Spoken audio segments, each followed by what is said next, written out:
I think the mistake here was portraying this as insider versus outsider. This is culture versus culture.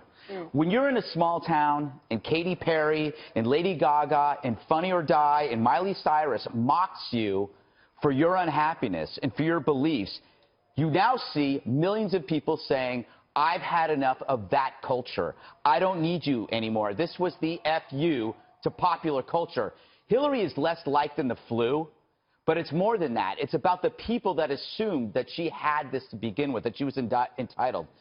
Very rare will I give a mea culpa, but I got to give it to Michael Moore.